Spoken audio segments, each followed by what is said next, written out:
পর্যাপ্ত ড্রেনেজ ব্যবস্থা না থাকায় সামান্য বৃষ্টিতেই তলিয়ে যায় সুনামগঞ্জ শহর। পানিতে পথঘাট বাড়িঘর ডুবে দীর্ঘদিনের জলাবদ্ধতায় চরম ভোগান্তিতে পড়তে হয় পৌরবাসীর। ব্যাহত হয় যানবাহন ও মানুষের চলাচল।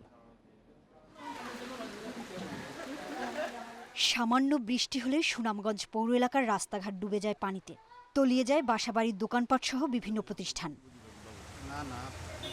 বছরের পর বছর চলছে এভাবেই। বিশেষ করে পৌর শহরের পশ্চিম নতুনপাড়া, নবীনগর, ১৬ ঘর, উকিলপাড়া সহ বেশ কয়েকটি আবাসিক এলাকার ড্রেনেজ ব্যবস্থা না থাকায় অল্প বৃষ্টিতেই তলিয়ে যায় সড়ক ও বসতভিটা। জলাবদ্ধতায় চরম দুর্ভোগে পাড়া মহল্লার মানুষ।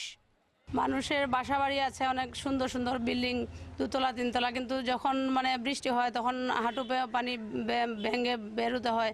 এটা যে মানুষের জন্য কি দুর্ভোগ। বর্ষাকালে কেন, হেমন্তকালেও আমাদের এই চলাচলের জন্য রাস্তাঘাটে জল জমে থাকে। অল্প বৃষ্টিতেই ডুবে যায় পৌর এলাকার বিভিন্ন আবাসিক এলাকার সড়কও, ব্যাহত হয় মানুষের চলাচল।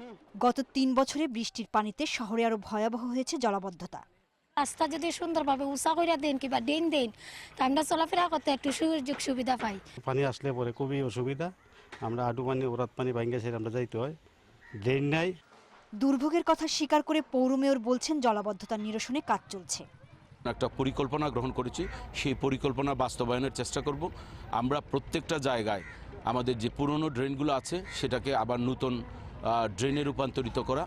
গত বছরের 3 দফা বন্যায় সুনামগঞ্জ শহরের জলাবদ্ধতার এমন ভয়াবহ পরিস্থিতি এর আগে কখনো দেখেনি পৌরবাসী।